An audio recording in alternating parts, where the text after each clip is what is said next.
party tonight! What? TV party tonight! Oh, we got nothing better to do than watch TV and have a couple of brews. Don't want to talk about anything else! We don't want to know! We're dedicated, yes! To our favorite shows! Oh, my tickets! Everybody loves Hypnotoad! Scary Dog! Dancing at Blurnsville! Futurama! Good evening. You are listening to a Radulich and Broadcasting premiere podcast TV party tonight. I'm your host, the mandated reporter, and frankly, I'm mortified, Mr. Mark Radulich. And tonight, our favorite show is Star Trek Picard, Season 2, brought to you by the good people at Paramount Plus and Star Trek. And let's see, what else here? Here we go. Weed Road Pictures, Escapist Fair, Roddenberry Entertainment, and CBS Studios. Season 2 debuted on March 3rd, 2022, and all 10 episodes dropped by May 5th, 2022. And we are here to bring it to you tonight. We, of course, is David Wright. How you doing, sir? I'm doing good, thanks. All right. So you and I was it you, me, and Andrew who reviewed season 1, or was it just you and I? Andrew was definitely there for season 1. Okay. And I think we all lamented the potential that Picard had, and like their singular focus on forcing sort of a homosexual relationship between Picard and Data, and this really unfocused plot on synthetics, and just the whole thing being a jumbled mess.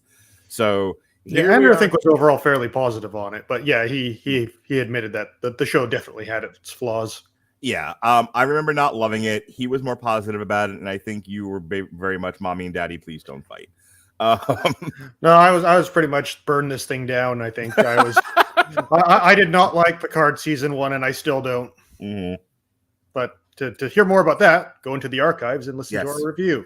You can hear the comic that we did that preceded it, and you can hear our review of that show. So I'm not going to lie. I was not excited for this. This is definitely one of those where, like, we're doing it because we did it and we're going to do it again. But and I enjoy talking to you. So if you're like, I want to talk about this piece of garbage, I'm like, I will talk about a piece of garbage with David, right? That's fine. But I was not looking forward to this when they announced season 2. I was like, whatever. Like, I'm much more excited about Strange New Worlds. At least we're getting something new. We're getting something with some potential to it. But after the first season of Picard, I'm like, I don't care about this anymore. However, there was one shining light of hope, and that was that they were getting John Delancey back as Q for this season. We love Q. We love John Delancey, and I was excited to hear that he was coming back. And we could start our discussion there. This whole season revolves around the Star Trek 4 plot, and they literally reference it a few times. Yeah, right down to the bus scene with the punk rocker, which I thought was hilarious because in Star Trek 4, if you'll remember, he's got the music going and Spock gives him the Vulcan neck bench and he passes out, and this one 7 does the same bit and he's like, I'm sorry, I'll just turn it off. Yeah, I just really like the song. Right. Yeah, it was cute. It didn't bother me, but luckily they didn't do too many more nods to Star Trek 4. There's no whales in this. They don't have a Russian going nuclear vessels. Yeah. Yes, I am here. I need to see your nuclear vessels. But he's like a retard or something. This is my favorite line from Star Trek 4, other than one damn minute, Admiral. Anyway, so this whole thing revolves around Q went back in time for whatever his reasons were, changed something so that in present day Star Trek, when Picard takes place, they are now we're right back to the goddamn evil empire that that we first saw all the way in Mirror Mirror in the original Star Trek. Yeah, they made the Federation this xenophobic, racist, isolationist thing in season 1, and everyone said, no, we don't like that. That's not the Federation. It's like, okay, the Federation is now back to being the good guys. And then, we changed the timeline, so now we're living in a human supremacist dystopia that basically genocides all other races. We're Star Trek. We have one eye. we're modern Star Trek. We have one idea, and we don't care if you like it or not. We're gonna beat that. We just one don't idea want to be happy. We don't want to have a hopeful future. No. You know, it's funny. I listened back to our review of Star Trek Lower Decks, and you referring to Discovery as Star Trek shoot that motherfucker in the face. Pretty much. It wasn't quite what you said, but I like my way of saying what you said better. Yeah, you might have thrown in a couple of colorful metaphors, but basically the sentiment is the same. Yes. And that's very much this Picard. So point being, and then we can start, and I can let you get some of your opinions out there. This was very much like, we have to establish that there's a dystopian future. We have to go back to the past to stop it from happening. We have to make sure that Biff doesn't get the sports almanac. And that's the whole plot of season 2. They're in the past. They're in 2024, which is in 2 years. And they're trying to navigate life at the end of like that century. It's just like everything's just gone to crap. And there's a lot of comments about immigration and air pollution and environmentalism and stuff. It's just whatever. The point is, they've got to figure out who the players are. They got to figure out what went wrong. Then they got to stop it from happening. And then of course there are forces afoot to try to prevent that, and that's literally the whole season. So let's start there. What did you think of? I think my opinion, just to start off the conversation, is I like this plot better than the season 1 plot. Agreed. But that's like being, I would prefer to be punched in the gut rather than shot in the knees. Yeah. Yeah. Like I actually didn't hate this season of Picard. I have issues, and we'll get into those, but yeah, like I got to about episode 6, and it's like, wow, like I actually have been watching this show and not hating it for 6 episodes. Right. Which is a lot better than season 1. Yes. Season 1 was such a goddamn slog. Yeah, but I don't want to make this. Let's beat up on season 1 for the whole podcast. We're here to talk season 2. Just watch the old one. It's fine. Or listen to the old one. We weren't doing video just yet. Yeah, but yeah, like I was interested into where it was going to go, what the problem was, and their attempts to sort of find out and try and fix it. That was, it had a decent enough mystery to it. Yes. The performances from all actors were very solid. Some even stand out this season. A lot of the stupid that I usually associate with a lot of these sort of Kurtzman-led endeavors, wasn't present for a lot of this show. It was still there, mostly towards the end. But yeah, it was definitely a lot more together. There weren't really that many plot holes. If you're paying attention, most things got explained, and I could follow along what was happening. Yeah, this had a more straightforward plot. It was more action adventure, which I think we do need to talk about. But I want to let you finish what you were saying. This one, it was like we have a stated goal. We're going to do that. I mean, again, it very much followed the Star Trek 4 formula of there's a problem in the present. We're going back to the past to fix it. In the past, we have a mission objective. We have a few different mission objectives to give everyone something to do. Everyone goes and does those things. We put one of our crew members in peril. We have to go rescue him in both cases. And then we all come together for the grand finale, and then we go home where the future is righted again. Literally the same exact framework. Yeah. Like I like the characters more this time round. Like I think Rios is a lot better that he's not doing his whole getting over the synth assassination thing that he did the first time around. He's back in Starfleet. He's captain of the Stargazer too, which is a nice little nod. The Stargazer was the first ship that Picard captained. It's an important thing in his life. Like if you watch Next Generation, he has a model of the Stargazer in his ready room. You see it in almost every episode. So it was like a cute little thing, and like the design of the ship, I thought looked like a nice sort of, forgive the pun, Next Generation Star Trek ship. Like it, it's clean, it's shiny, it everything's high tech.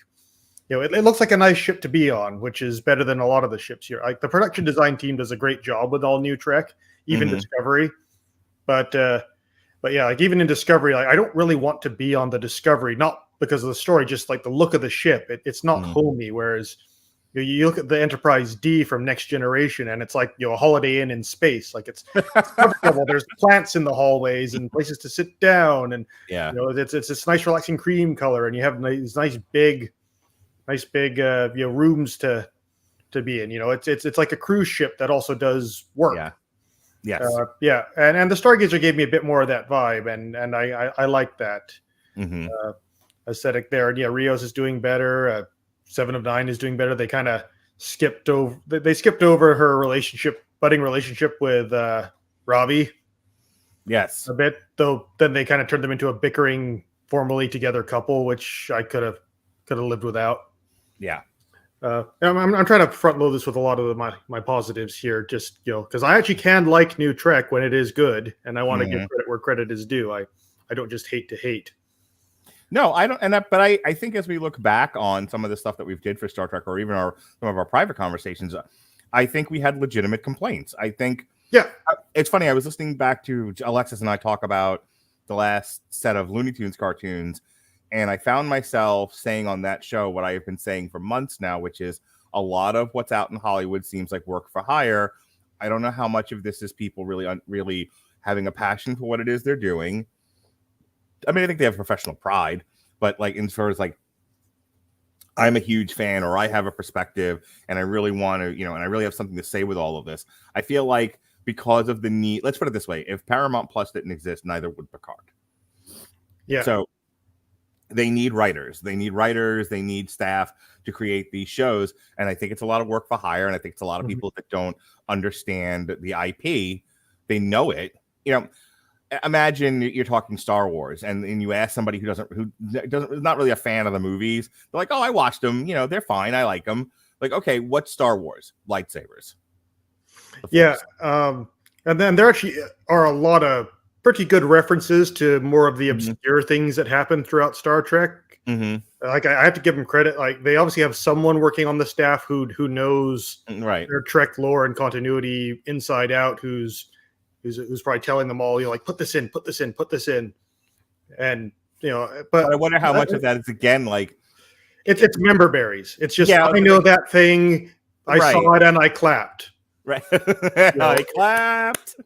Yeah, I wonder how much of this is they truly understand what makes Star Trek work and what hooks people versus kind of the problem that we had with the new Trek movies, which we talked about when you did your retrospectives, which was let's put things in there that people remember. Oh, they know lasers, photon torpedoes, Klingons, the red shirt dies. Yeah, Kobayashi Maru. They know all that stuff. They've heard it before. So we'll make sure it's all in there. Okay, but is it organic? Is it authentic? Does it work? Does it serve the plot? I don't understand those words that you're saying. I just know that people like this stuff, so throw it in there. So I find that just in general with a lot of Picard season 2, there's a lot of what you're saying. There's references, there's stuff, there's little Easter eggs for the fans, and maybe there's a lot of fans out there that are, that like that's all they have, that's all they wanted. They want to make sure they saw recognizable stuff in the new show, and then they don't really care about the rest. For me, like I remember Alexis being like really super excited that John Delancey was going to be in season 2. And I'm watching this and this is where I want to really start the discussion. Sure. I'm watching John Delancey and I'm watching Patrick Stewart, and I'm specifically watching Patrick Stewart for that first episode. He looks like he's going to die any minute now on that set. Like he is. It is good that he was sitting the whole time in Doctor Strange, because here just watching him, like Jean-Luc Picard in The Next Generation had a very authoritarian voice. He commanding, I would say. Commanding, yes. He owned the room in which he spoke, and even when you could say he was acting like a good captain. More on this later. He was. And then you see him now, and his voice just quivers. And I don't know how much of that is him. Like I have to act like 100-year-old man, or I am 100-year-old man, and that's just how I sound now. To the point where I was watching a lot of this going, I know that the reason why they did this is because Picard is popular. Patrick Stewart's still a working actor. So everyone agreed this would be a good thing to do for Paramount Plus. But I'm like, please send Patrick Stewart home. It makes me sad to watch him. Yeah, I haven't seen any of Strange New Worlds yet, so I'm not going to comment on that. But one of the overall vibes I'm getting from this, like since they tried Discovery, and I don't think it's worked out terribly good. I don't know what's going on behind the scenes, but just I don't think I think it's they're still trying to figure it out, and after, and that was sort of their new characters, new ship. This is like all new ideas, sort of thing. And then they just quickly ran. Okay, here's Picard. You guys love Picard. Patrick Stewart wants to make Logan again, and if we slap Star Trek on it instead, he'll say yes.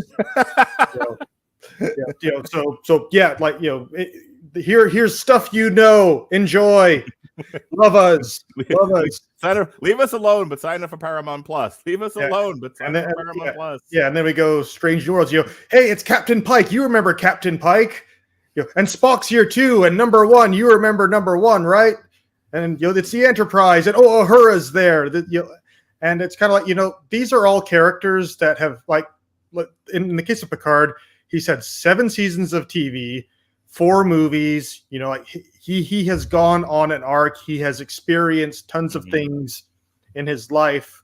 And Patrick Stewart is getting up there in age. I mean, he can still act like a pro. Don't get me wrong, but it's like, where do you take this character that has basically lived 2 lifetimes and experienced all this stuff?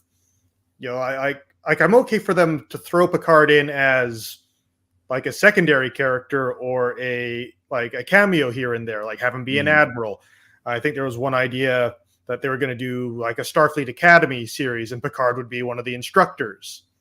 So they would focus more on the students, but Picard would still be there to kind of give advice and help out when needed and so on. And that, I think, would be a better way to use the character, because I think for the most part his story has been told. I don't need any more of Picard. He doesn't need to learn or explore that much more, because he's kind of done that already. And even if you accept the first season as appropriate, which many people who watch Star Trek were like, no. I have to. Gosh, I don't want to do this too much. I really do just want to talk about season 2, but I got to go back to Red Letter Media's review of the first season of Picard, and Mike going, Data and Picard were not friends. Yeah. Like, Picard kind of found Data annoying. Picard's friends were Guinan, and he got along with Troy, and he got along with Riker. Dr. Crusher would be a big one. Yeah, Doctor. He had almost a romance. I was gonna say he had wild sexual chemistry with Beverly Crusher, and he was kind of like a father figure to Will. But you know what? He had no relationship with. Wesley. Sorry, Will Wheaton. He had no relationship with fucking Data. Yeah, that was a bit confusing because Riker's first name is Will. Right. But Data's friends were Geordi, and I don't remember who else. I think he hung out with Troy a bit too. Yeah. But he didn't have a lot of close friends on the ship. Right. And I'd have to go back and rewatch the movies, but I feel like that's where the writer started to imagine there was a relationship between Picard and Data, because if you look at the casting, the top billing is always Patrick Stewart. Yeah. And then secondary billing is what's his nuts who plays Data. Yeah, Brett Spiner. And it's like they almost forced a relationship on those two because they were first and second billing and no other reason. Yeah, well, I know none of it follows from the show. Yeah, well, I know I think Nemesis, the writer, was either a friend or a fan of Brent Spiner, so that's kind of why Data got a lot of stuff to do in that film. Right. I remember because I remember Riker on the show being so much more, having so much more to do, and him and Troy having this really great relationship. And the show, I don't even remember the show focusing on Brent Spiner all that much. The show did a really good job of spreading it out. Yeah. They certainly each member of the crew kind of got their own arc and their own things to do, and there certainly were Data episodes. Yeah, sure. I mean, over the course of 107 seasons, yes, you're going to have a few Data episodes. I get that. When we get to the movies, and this is the point, getting all the way back to Picard season 1 and finally season 2, is you get to the movies and it becomes the almost like a James Bond kind of a setup where you have Jean-Luc as James Bond, and you have his sidekick as Data, and then you have Girl of the Week. Yeah, there was no Girl of the Week in Generations, but that was a whole other mess. So you really get it with First Contact, where you have the African American actress whose name now escapes me, but she was Girl of the Week in that one, and then there was Girl of the Week in the next 2 movies, and then they just gave up after a while. Yeah, Nemesis, I don't think he had a love interest. Insurrection, definitely love interest. Yeah. So and Riker and Troy and everybody else got minimized to the point where, like, I don't know, like I can imagine just them going, certainly Worf, but it's like, why am I here? You're here because you were in the show. That's why. Yeah. So that was the big argument we had with season 1, which was basically it's all about this love between Picard and Data that isn't a real thing. And that was the point that Mike Sokolka, or however you pronounce his last name, brought up. It was like you manufactured this relationship out of clear thin air and you made the entire season about this. You know, this obsession with synthetics, this relationship, and then like now you're implying that Picard and Data were in love with each other, which there's nothing to back that up. Yeah. So see, what's nice about season 2 is they abandon all of that. Yeah, like the whole synth thing is like, oh, the synth band's over. You know, everything's good. Everything's fine. It's all fine now. Nah, it'll be fine. Critical drinker. Anyway, so that's what's nice about this. But we started this discussion with poor Patrick Stewart. The one thing they kept that was negative about season 1, that it continues to be a season 2, and this is the Marvel problem. You know, we complained about this when we talked about Doctor Strange. We went through the litany of let's crap all over Scarlett Johansson because we want you to love Yelena. Let's crap all over Doctor Strange. We want you to love America Chavez. And, you know, let's crap all over Hawkeye. We want you to love Haley Steinfeld. Yeah. So here, Picard, Picard always feels like he's getting the worst of every scene by everybody. Agnes gets more play in this show than he does. He gets to do cool shit with the other thing they will never let go of. It's like they did a really cool thing in TNG and they will not let go of it. They can't get away from the Borg, especially the Borg Queen. That man in a world written by people in a fictional universe, David, cannot get away from Locutus. Yeah. Like, every time, like, Patrick, come in. We want to talk to you about this project. We got these things to do. Am I going to be Locutus again? You are, but hang on, hear us out. Like, every time. We can't get away from Locutus. We can't get away from the goddamn Borg Queen. Yeah. Yeah. I mean, my main issue with this show can kind of boil down to one thing as sort of an example of this sort of attitude or thinking is like he goes to visit Guinan, right, in her bar on Earth now. Yes. And it's number 10 forward. Wait, it's like still 10 forward or some shit. Yeah, it's 10 forward, and in the entry, it's like, oh, we finally get to learn, you know, the origins of where 10 forward came from. It was on deck 10 at the front of the ship. It was literally deck 10 forward. You know, I like there was already a logical explanation for it. You didn't have to become cute and creative for this. Yeah, and that kind of supplements where like we're going to throw this reference in there, but everything behind that, no idea. What is your name? Han. Are you by yourself? Yes. Then you're Han Solo. Yeah, almost. And it's that bad. Yeah. And in this show, like, it's like, well, you know, why can't Picard open up to people? And, you know, he's emotionally stunted. There must be some sort of trauma in his past. No, he's the captain. When you're the captain, you're not supposed to be all chummy and buddy with your crew. Or every time there's a problem, because there's going to be one when you're out there exploring strange new world, going, aliens! You know, that's not how this goes. Yeah, like, you are a professional, and you set the captain, like, you can tell, like, there's been no leadership training. They've never done it. Sure. In the writer's room, because, you know, you lead by example. So if Picard is being all casual and friendly with the crew, then the crew are going to be all casual with their jobs, and everything's just going to go to shit on the ship. I don't want to reference Red Letter Media too much because they did their own reviews and this is ours. But they sort of point out this one scene where Picard's in his ready room and he's reading a book or doing some work on a pad or whatever it is, and he's got his feet up on the desk. And then he hears the door chime, and then, you know, he puts his feet down and he, you know, sits at the desk. So he looks all professional, and, you know, come in. And then, you know, I think Riker enters, and it's, you know, Picard likes to relax. He likes to be social. Right. But he played, you know, if you go back to TNG, like, he played the flute. He liked poetry. He like there were plenty. He even slept with a few women. Like Picard was like a real human being. Wasn't he part of the poker crew? Like I remember there was a crew that played poker. Yeah, they play poker. It was the very end of the show, like the last scene of the last episode is like he comes and he joins them for poker, and he's like, "Oh, I should have done this a long time ago." And they said, "Well, you're always welcome," and that's where the show ends. Like that sort of Picard, opening up at least a bit more to the bridge officer's staff. Right. But like it never was that he's emotionally distant due to some trauma. It's just this is how he commands the ship. He has.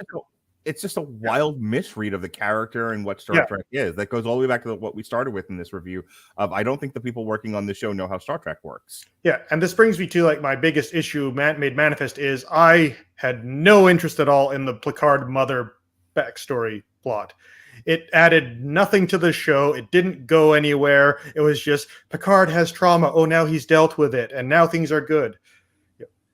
It's like, well, he why did he go out into space? Because people like space and want to go in it. Because maybe that's where the jobs were. Yeah, like those of us that didn't go to liberal arts college. We look up, man, there are a lot of stars up there, and each one of those is like a sun, and there are planets around it, and I wonder what it's like out there and what could be. Since you brought it up, I have to now address this, and I have to address this in a very neutral way. Because what you're talking about is the people who essentially argue about going into government service. One of those government services is the military. Yeah. Because, and I talked about this on a previous podcast, where like you have the System of a Down song, BYOB, and the chorus is like, why do they always send the poor? Why do they always send the poor? Why do they always fight the war? And yes, I understand like the history of the Vietnam draft and how it targeted the poor and uneducated, and those that were rich and could go to college got to escape the quagmire that was Vietnam. I understand all of that, and I understand that informs decades of opinion making. I get all that. But there are people in 2022 to this very day that still feel a calling to go into law enforcement and the military. There are people who have a calling. There are less of them than there used to be, but they have a calling that they want to serve. And there's nothing inherently wrong with that. You can talk about the institutions themselves and how there probably needs to be discussions about how we can make them better, run more efficiently, and less institutional racism. But by and large, the idea of a calling to governmental service in whatever form it takes is not an inherently bad thing. And for those that think that, that is where they're coming from when they write a show like this, where it's just like, but why would anyone want to join Starfleet? Why would anyone want to join the military? Because people do. Yeah, well, it's like Picard has to go and like do good works around the galaxy, not because he's a good person, but because he feels guilty that he was not able to save his mother from committing suicide. Yeah. It's like, no, like we don't need that. We don't need that for this character.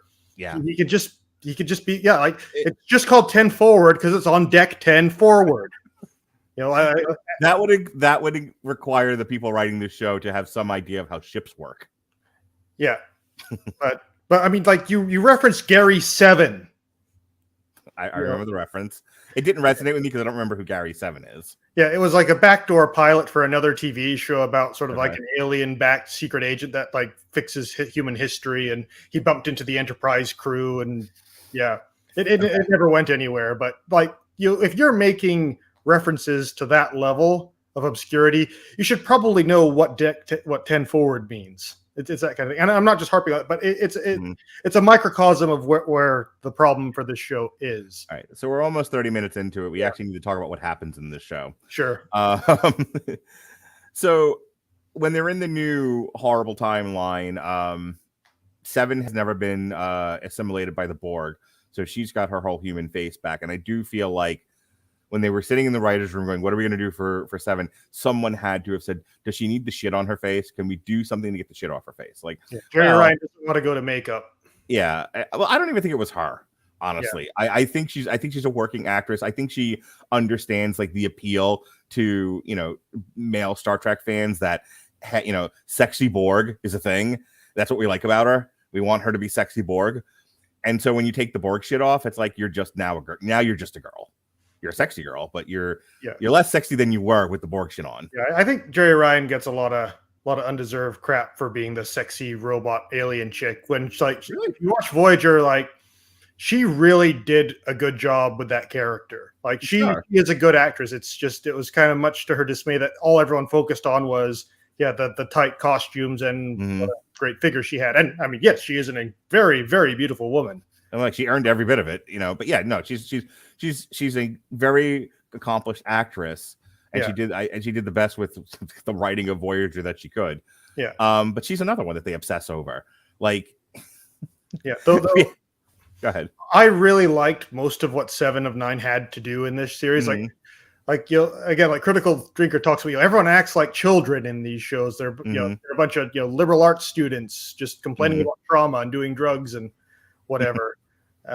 She actually acted like an adult for most of this show. Like it was great seeing her, like when she was in the the fascist future, the Confederate, like her piecing together what was going on her own and figuring out how to say the right things so she wouldn't tip off people that she was not her alternate universe self. Like she was making very logical, rational decisions. To that point, she pairs off with Michelle Hurd for about half the season, and they're off having adventures together. Jerry Ryan must be an amazing mother. So there's a bit where I laughed out loud at this. So they do the thing where they slingshot around the sun in order to time travel. Right out of Star Trek 4. Yeah, and they're using the Borg Queen as the supercomputer to guide them to to get them to the exact speed at the exact time at the exact location around the sun, so they can time travel, which is what Spock's job was in Star Trek 4. They actually say that out loud. Yeah, and so you have Patrick Stewart over Mia, and then you have Michelle Hurd and Jerry Ryan doing their thing, and then the guy that plays what the hell is his name? Like the actor or the character? Santiago Cabrera is Chris Rios. Okay, so they can't get the transporter to transport people exactly where they need them to go. So it's like best guess. Yeah, and everyone lands relatively safely where they're supposed to go, except for poor Rios, who gets transported into midair and proceeds to fall on his face. And it's because I complained so much about this with Black Widow, where she bounces off several awnings onto her head, even into an ordinary drinking glass. Observe, and gets up and she's like, that's it. Which should have killed her. Yeah, well, she was in the Marvel Cinematic Universe, so you can get away with that where stuff. Her head is made of lead. Yeah. Meanwhile, this motherfucker, like, he's just like it was a cartoon. He was like, "Oh no!" and it falls and hits his face on the metal stairs, and like goes ass over tea kettle and falls flat on his face again. Dude, I didn't have a reaction to almost anything in this show that I reacted to, and I laughed hard. Yeah, that was a good fall. That was like, ooh, yeah, ooh. Yeah. Oh, wow, he isn't getting up because he shouldn't. Like, no, he was bleeding out of his mouth. He took that one hard, and so he spends the next episode or two in the hospital, and then trying to run from immigration. Yeah, which we might as well talk about this now. Sure. But this all leads to Michelle Hurd and Jerry Ryan going to rescue him, like they had to rescue Chekhov in the fourth one. Yeah, and Michelle Hurd. So earlier on, the Vulcan got shot. He was a Romulan. Yeah. Romulan. I can't not tell the difference between them. Elnor, that was it. Yeah. So Lake Elsinore gets shot, and I guess I don't remember what their relationship is, but she loves him. They didn't have any relationship in season 1, but in between seasons, she apparently became his mentor and looked out for him and almost a surrogate mother. Right. So he dies, and spoilers.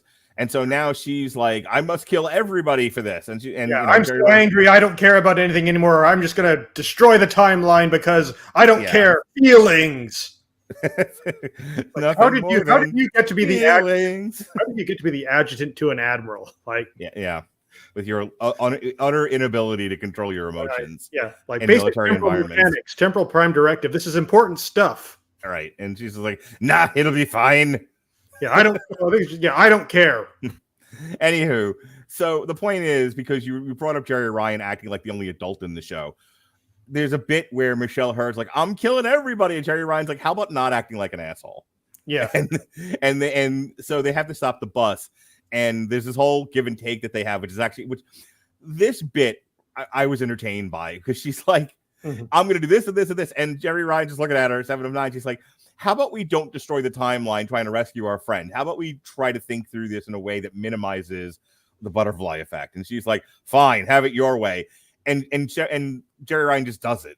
She like sets off like a localized EMP. They go above the bus and punch out the bus driver, and they let loose all the Mexicans. And yay, we've solved immigration. I'm sure that won't have any effect on the timeline. None at all. But I enjoyed that give and take. To your point about Jerry Ryan, I enjoyed her performance in that scene and throughout and I like that they had at least one character acting like a professional adult. Yeah. My only issue with 7 of 9 was they kind of threw in this whole like she's so self-conscious about being like a Borg or a former Borg, and nobody likes me and I can't have friends. It's like, Borgs aren't allowed in Starfleet. Well, what about Ichab? He was wearing a Starfleet uniform as we watched his eye get gouged out in season 1. Like on Voyager, he's like, I want to join Starfleet, and everyone was super on board with it. It right. In this future, that wouldn't have been that much of an issue, so I didn't really like that. And then on top of that, whenever like any Borg do show up, she's like, kill them now. They can't be saved, even though we're pretty sure you were. They managed to save you, so that was kind of the one inconsistency I thought in her character. That's what they do with Picard. He was Locutus in like the middle of TNG. Yeah, but 2 or 3 seasons later, he forgot he was Locutus. It stopped. He also forgot about you. Yeah, he wasn't worrying about Q anymore. He wasn't worrying about being Locutus. He had gone on and moved on to other things. It wasn't until the movies where he suddenly became obsessed with the Borg. Yeah, out of fucking nowhere. So anyway, so getting back to this, sure. We just got to talk about the heavy-handed. Like, I don't mind. Look, you've had enough podcasts. I mean, you've listened to enough podcasts to me. I'm not like some of the other guys where it's like, get your politics out of my fantasy show. No. It's fine to have them there. But this is what Robert and I talk about. There's, I think, like a Jupiter's Legacy, Landing, or whatever the fuck the name of the Netflix show was called. That was Jupiter's Legacy. Yeah. That was based on the comic book. They presented a philosophical argument and gave you characters on either side of that argument that neither one was particularly more good or bad than the other. One was clearly the villain and one wasn't, but their points of view seemed equal. Their presentation seemed equal. And you as the viewer were left to decide who was more right in this circumstance. And Robert and I really like that. And that, I think, needs to be, so just on a slight tangent here, bear with me. I'm probably going there with you. Huh? I'm probably going there with you. We'll see. Well, there's a conversation that gets taken place often with my fellow law enforcement people about, we had this thing in Florida called the Don't Say Gay law. Yeah. I don't want to get into the specifics of it. The sort of the colloquial take of Don't Say Gay was, we don't want teachers presenting information, education on LGBTQ lifestyles. Yeah. And my argument in favor of it was, but teachers are supposed to be purveyors of information. That's their job. Their job is to give your kids information. If in a perfect world, if they could present that objectively, this is what the L in LGBTQ is. This is what the Q in LGBTQ is. This is what these things are. These are people in the world. These are people in the world. And it's up to you how you want to deal with that. But here is the objective information about this as a teacher. Yeah. And they said, that's your Pollyanna perfect worldview. However, in the real world, teachers have agendas. Teachers have political points of view. They push them on children. And if you can't control yourself and just present information objectively, I don't want you talking about my kid with things that are deeply personal to us. There's a whole other argument there, but that is the two sides of the argument. And going back to relating that to what we're talking about here with Star Trek, they clearly had a position on immigration and immigration enforcement. Yes. There was no other side to that argument. Yeah. Well, I think it's more technically illegal immigration or refugees. They had an impression of how law enforcement conducts itself. Yeah. I thought they held back, actually.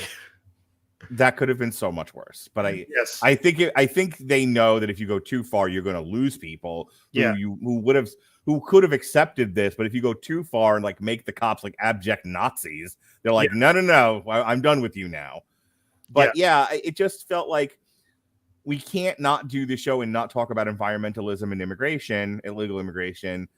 And it was like, that's fine, but could you not be so heavy-handed about it? Could you present both sides of the argument, I guess? And they're like, no, we can't. There is no, this is my, without talking about my own political point of view, this is my this is my issue a lot of times with talking to people who are from the more liberal side of the world, the more progressive side, is when you say, but there's another side to that argument, their counter is no, there isn't. Mm-hmm. It's just no, there isn't. There's only this way of thinking. And I'm sure somebody out there will be like, oh, conservatives do that too. I don't know. I talk to conservatives and I'm usually the liberal in that conversation. And I'm able to have an adult conversation about it and it doesn't descend into chaos. I have the same conversation with a progressive person and I present the conservative side of the argument. They're like, that doesn't exist. Your argument is invalid. The existence of your argument is invalid. And I'm like, I just gave it to you. It's like, but this is why I don't talk about this stuff with people anymore. Anyway, your thoughts on how they handled the quasi-political stuff? Yeah, I would actually say I'm almost in some way the opposite of you, where I kind of thought they didn't do enough. Okay, really? Yeah, not in the case of like my views were affirmed or not affirmed. Okay. Again, I'm not going to spout my personal politics. It's not why we're here. That's that we were not a political show. But it was just it was almost just looking, it's almost like you're on like a amusement park ride where you're in your little car going through, the different dioramas. And, to your left is the, immigration enforcement exhibit.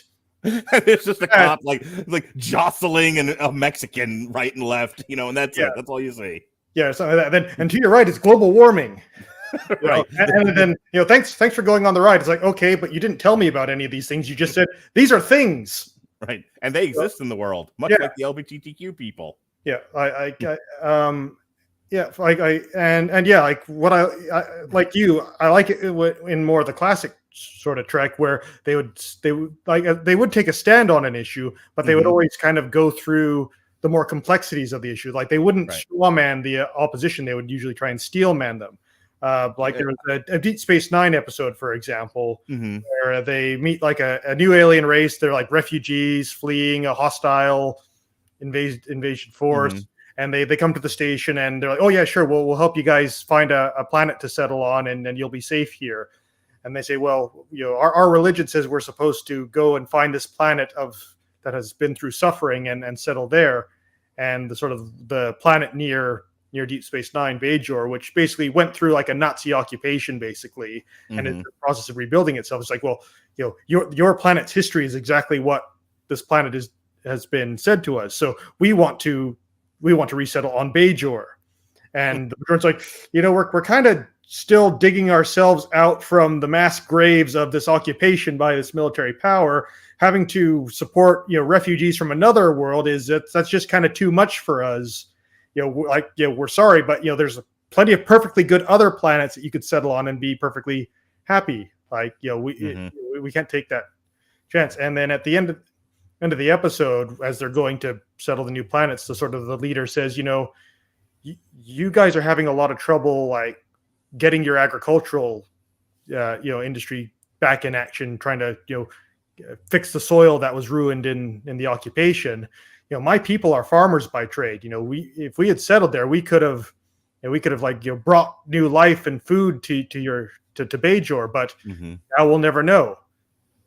And both sides of that issue were dealt with, and you're kind of left. You get that bittersweet ending because maybe they made the wrong decision, but you also understand why they made the decision that they made, and it makes you think.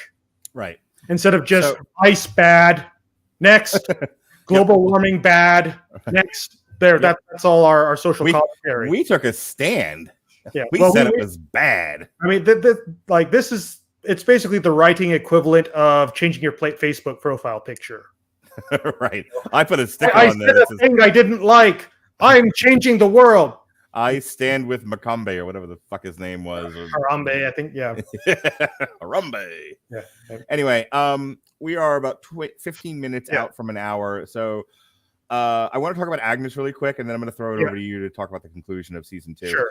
But so Agnes gets partnered up with that actress always cracks me up. Yeah. Because like I remember her from like the newsroom, and she was just like she has a really good arc in the newsroom, but that actress plays that kind of character very well, which is like semi-awkward, smart, cute, just kind of trying to figure things out. She seems to play that role very well. And she brings that kind of energy into the Agnes character in Picard. She has a really great line when after she merges briefly with the Borg Queen in order to get information from her and do this, that, and the other thing. There's a point where as they're enmeshed, she's going through different emotions, and at one point she was just like, sometimes I just thinking of Brats and Brat Tamers. Sometimes I just like to say things to piss you off, Picard, because you kind of remind me of my dad. Yeah. She said it so matter-of-factly. It's a great line delivery. But most of her scenes are acting opposite the Borg Queen, which can we just talk about makeup and casting and how maybe stop doing things 20 years later with the same characters? Because like the Borg Queen shouldn't have aged, but that actress clearly has. Well, I think there's more than one Borg Queen is my understanding. I thought it was that one though that turned him into Locutus. No, that one was the one in First Contact, but also in Voyager, there's another Borg Queen played by another actress who also gets killed at the end of the show. Spoiler alert. So yeah, it's kind of been established or hinted at that there's more than one Borg Queen. So I was okay with that. All right, and I mean, that makes me have to go back and look and see, well, who was she? But because I thought it was the one from TNG, and I thought it was that actress several years later. And I guess my point is, whoever it was looked older than what the Borg Queen should have looked. Yeah, and I just like, I was kind of looking at the makeup job on that. I'm like, did anyone look at this and think this was okay? Anyway, it doesn't matter. It doesn't really matter, especially if it's not the same actress. But I thought she had some really interesting things with the Borg Queen. They have a really interesting exchange where Agnes is trying to get her to bargain with her, and the Borg Queen's like, what do you think I want from you? She kind of does like a Heath Ledger's Joker thing. Yeah. And Agnes is like, no, I know exactly what you want. You're having a long it was one of those where you're having a long conversation with me because you're actually bored and you just need someone to talk to. Yeah. So I will come and talk to you, but you have to do what I need you to do. And I was like, and that goes to my issue with Picard. They gave Agnes so much. They give Rafi so much. They give 7 of 9 so much. And Picard trips and falls on his face and is abused by everybody in this show. To the point where I'm like, why did we do this? Why did we take yet another iconic hero from the pantheon of gods in American culture and just shit on him for 10 episodes? Yeah, he has some like decent enough little sort of pep talk moments in it, like when he's talking. You haven't gotten this far yet. When he's talking to like his ancestor Renee, who's like freaking out about going on this mission to Europa, and he sort of gives her a bit of a pep talk about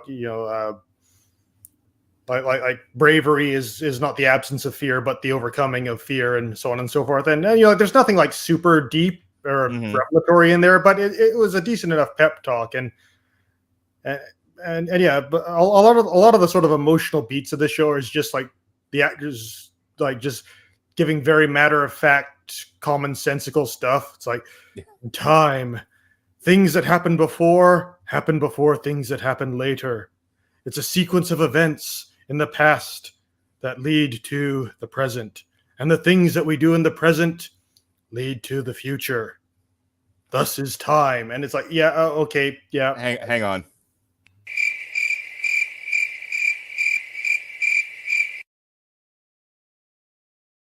Yeah, you're not really telling me anything new about the human experience. Right. Like, for example, I don't want to use examples of other episodes, but Tapestry, an excellent Q episode, one of the best, where Picard is basically killed at the beginning of the episode, and Q comes and says, "You're dead. How was life?" And he regrets, and he's like, "Well, there was this one time I got in this fight with a Nausicaan, and he stabbed me through the heart." And like, okay, and he just moves him back in time, and there he is in the academy, and he's like doing things over again the way he wanted to, and he basically doesn't get into the fight with the Nausicaan, and and all his friends are like, geez, Picard, like you used to be cool, but now you're just this big wuss that won't even stand up for anything. And then Q zips him back to the future, and he's now like an ensign science officer on the Enterprise. I remember this one. Yeah.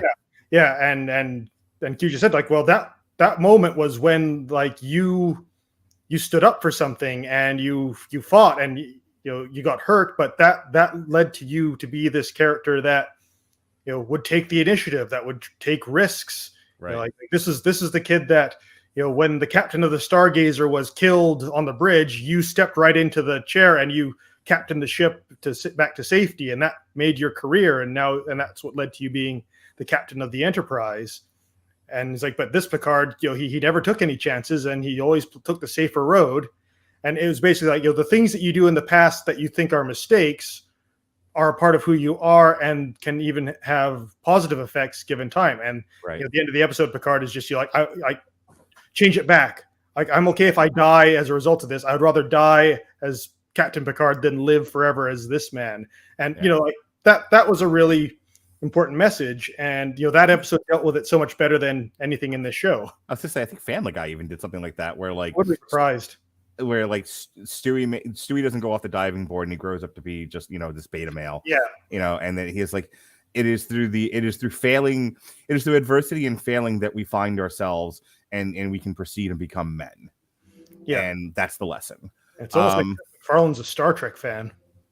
I don't know what you're talking about. By the way, have you watched the Orville?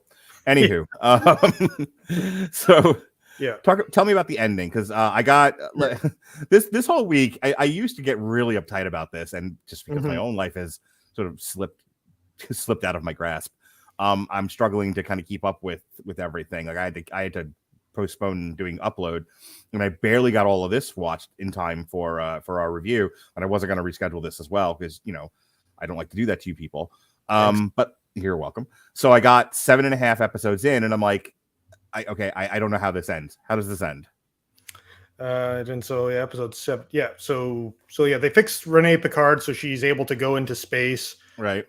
Q is getting Dr. Sung, I forget which Sung it is, to try and stop it using giving him the cure for his daughter's disease as leverage. Yeah. Sung's daughter finds out that she's actually a clone of his daughter, and she's like clone number 10, and all the others like died already. He was unable to save them. So she's like, I'm just a science experiment to you. And Q gives her the magic cure, and she just takes that and walks out on him.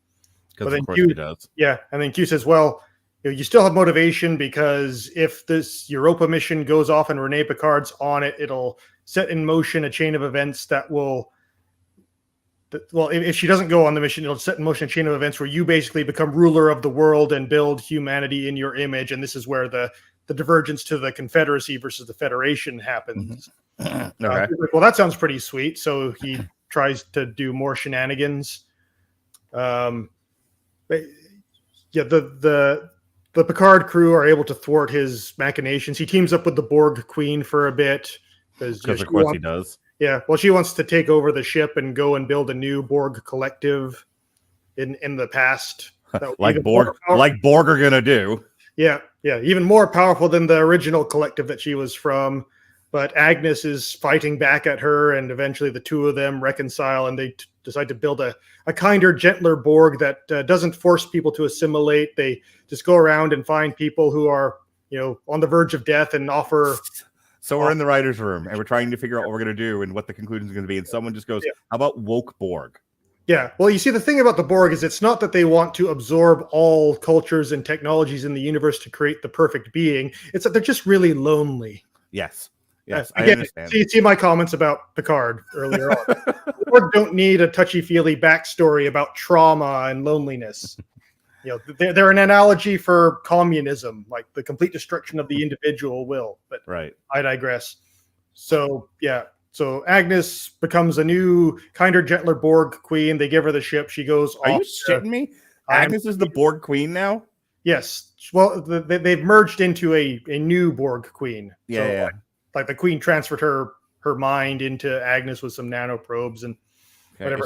By the way, like when Agnes makes the deal with the Borg queen, like, okay, fine, let us use the transporters and I'll talk to you. And and then she just storms off and goes into the chateau nearby, leaving the Borg Queen totally alone in in a future spaceship.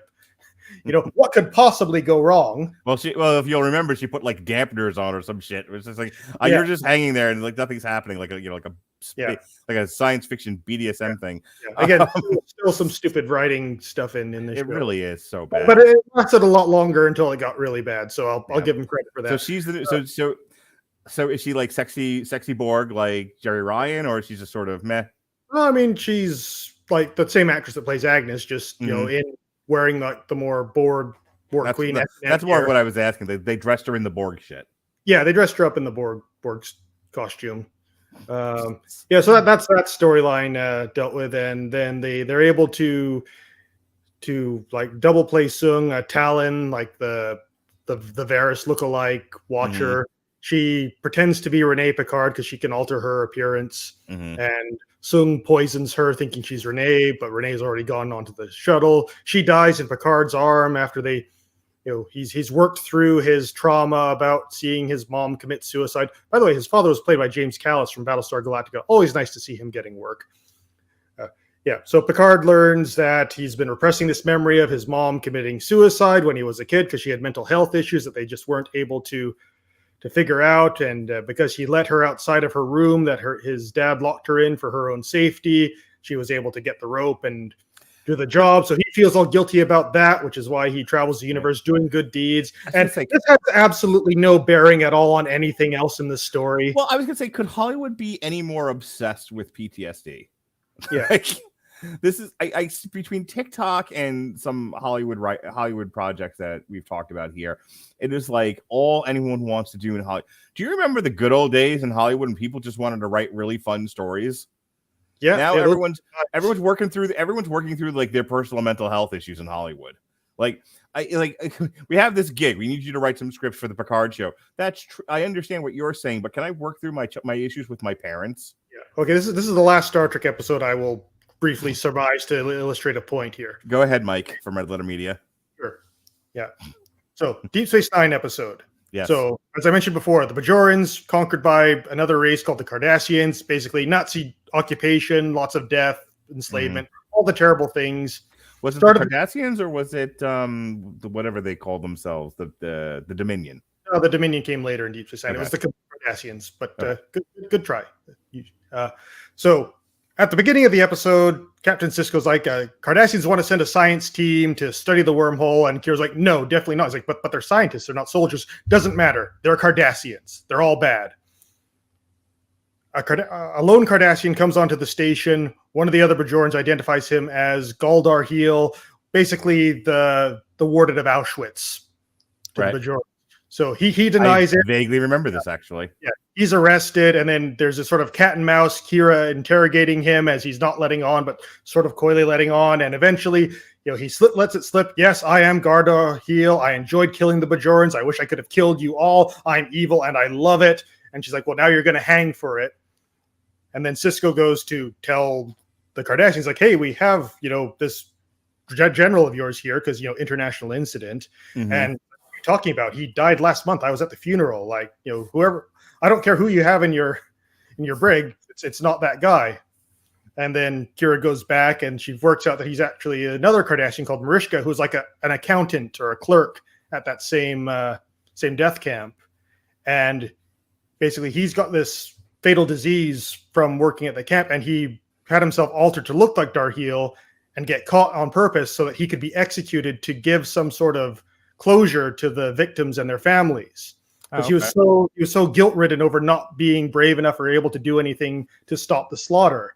And Kira, stopped seeing him as this like Cardassian monster, but as a person who was also deeply affected by this occupation, who was willing to put his life on the line to try and at least make something right, even a little bit. And she's like, well, you're not guilty. You'll just have to wrestle with your conscience yourself. You're free to go. And on the way back to like catch his ship, another Bajoran who's been sort of in the background runs up, stabs him. And as Mariska's like dying, Kira looks up at the Bajoran and says, like, why did you do that? He was innocent. He says, doesn't matter. He's a Cardassian. The exact same words she used at the beginning, but now because of what has happened in the story, how she learned to see someone she saw as an oppressor as a person who was also a victim. It changed her view. The elements in the story actually had an effect on the character's journey and progression. Right. In writing terms, this is called a character arc, which actually has a middle where things happen to affect the change in the character. Right. This was not a character arc. This is just Picard does something with no relevance to the story whatsoever. Mm-hmm. And that just bugged the heck out of me. Like, why are we even here? What is the point of this scene? So here's my problem with Q. Yeah. So Q did this, and he says at the beginning, he has some really fun, dramatic scenes with Patrick. John Delancey is always great as Q, no matter what. They have By some the way, fun. Q's barely in this thing, even. Like, I'm pretty sure they just had him for a day. Yeah, like he's on the poster, and they made a big deal of him coming back, but he's not really in the show. Cash that check, sir. Yep. But I just wanted to say this. Like, I enjoyed Q in TNG, but knowing that you basically had Mr. Mxyzptlk, who was omnipotent, like, how do you beat him? And that was always the thing with Q. Q was like, I'm setting up this test. If you pass the test, I go away for a while. And that was always the thing with Q. There was no beating him per se. There was finishing the test. Yeah. And so here, it's not really a test. He's not testing Picard in any way. He tells him at the beginning of the show, he's like, this isn't a test. This is a penance. He's punishing him for something. It sounds good in trailers. Yeah. But we never get a sense of what he's punishing him for. What transgression. It's almost like he's a stand-in for an editorial point of view that people are just mad that Patrick Stewart got older, I guess. Like, I don't understand, like, why is everyone so mad at poor Patrick Stewart or mad at this character? My theory is they're just mad at the world. Yeah. Yeah, like Donald Trump was president. Everything sucks. We live in this racist, sexist, homophobic dystopia where the police are running around in murder squads, gunning down black people en masse.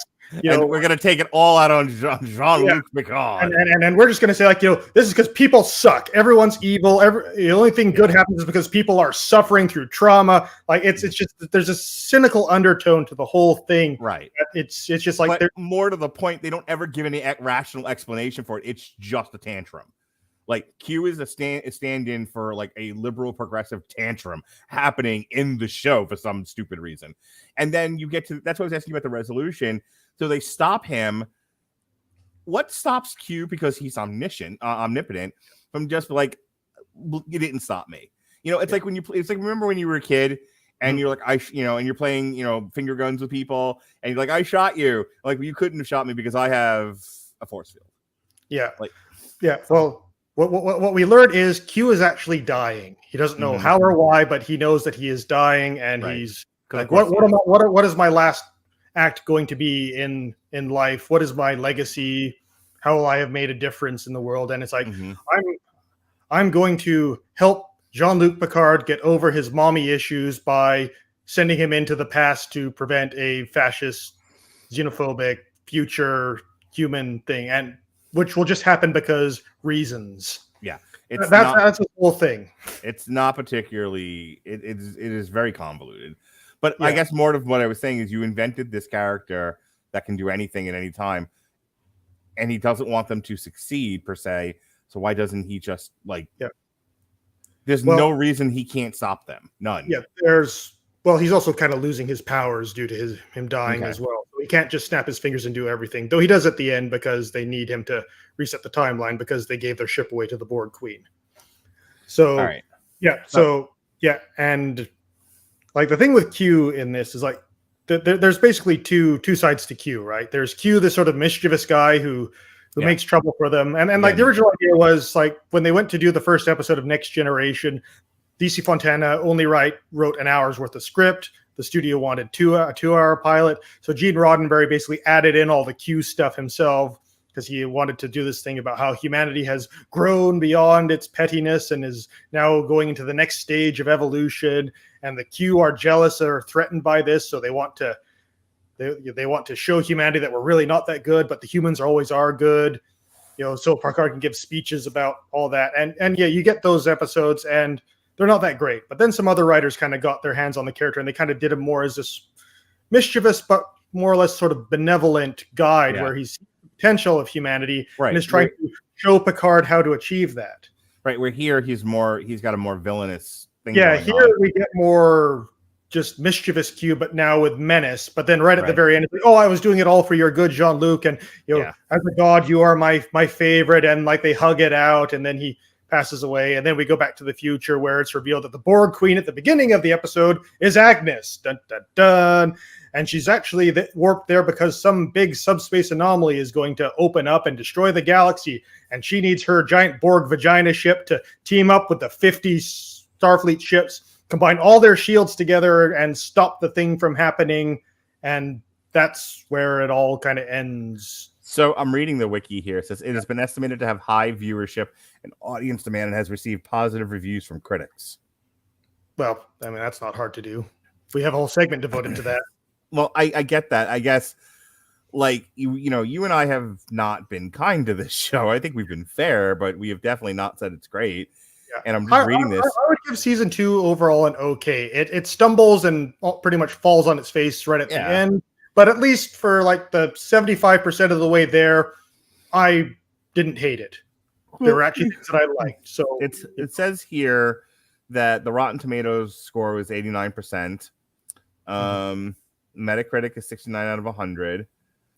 IGN just gave it mixed reviews. 5 out of 10, I believe. Oh God! When your review opens up with this might be the worst season of Star Trek ever.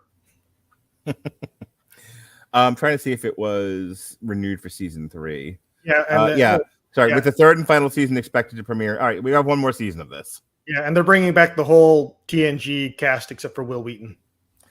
Oh, Well- also Wesley Crusher shows up as a traveler to take Sung's daughter away. That really had no bearing on the plot whatsoever. Yeah. For fan So service. this is better than season 1. Definitely. Sounds like it's better than Voyager, not Voyager, Discovery. However, this is laden with all the same problems that we've been complaining about Star Trek before. Yeah, it's just the problems, they're still there, but they were less this season than where I would kind of say almost it was like season 1 is 25% actually not bad and 75% Alex Kurtzman writing bullshit. Yeah. This season was much the reverse. 75% pretty good, 25% bullshit. Yeah. It's not what I really want though in Star Trek. Also, I can't believe they didn't title number 10 as Forward. Like episode 10, Forward. Yeah. Right now there's someone listening to this podcast working on the show going, "Damn it, we should have done that." Well, they've got one more chance to get this right. All right, that's it. That's our review of Star Trek Picard. David will be with us again next week. He's got a double shot with us on Monday. He will be defending Top Gun, and I will be prosecuting it. And my prosecution is going to be like, "It was so gay, but it couldn't tell anyone." That's my whole argument. Anyway, so we're going to talk Top Gun, and I get to ask David a whole bunch of airplane questions. Yep. Then he'll be back, and as I said last time I talked to David, him and my wife are going to have a hot polyamorous Downton Abbey date live on air, and I'm just going to stand in the middle of them and occasionally hose them down. That's my plan for Tuesday night. Sounds fun. What I mean to say is David and my wife will be joining me on Damn You Hollywood to review Downton Abbey 2, A New Era. On Wednesday, we've got our review of Watain, The Agony and Ecstasy of Watain. And then Thursday, Pat and I will be talking the Four Kings of Boxing. It'll be Leonard versus Hearns 2. And then I'm going glamping. You ever been glamping, David? No, it sounds like an oxymoron. Camping is not glamorous. Well, I'm going glamping. Yesterday, we dropped our Superblog team up that celebrated the anniversary of Image Comics. It was comic strip for term life. And then last night, Jesse and I, speaking of things I didn't finish, reviewed Homicide: Life on the Street Season 6. Tuesday, myself and Robert Winfrey reviewed Firestarter. And then we kicked off the week with a double shot. David and I reviewed the original Downton Abbey movie. And then I did a late night show with Sean Comer. We reviewed some porn adjacent movies. My favorite thing, porn adjacent. X, Red Rocket, and Boogie Nights. One of those is really, really good. One of them is interminable, and one of them you should just skip because it isn't worth watching. I'll let you figure out which one's which. All right. Or you can listen to the show. Or you can listen to the show. David, anything else you want to plug before we go? No, I think you've covered me for the rest of the month. I certainly have, Ollie. All right, folks, thanks for joining us here on TV Party tonight. For David Wright, I'm Mark Radulich. Be well, be safe, and behave.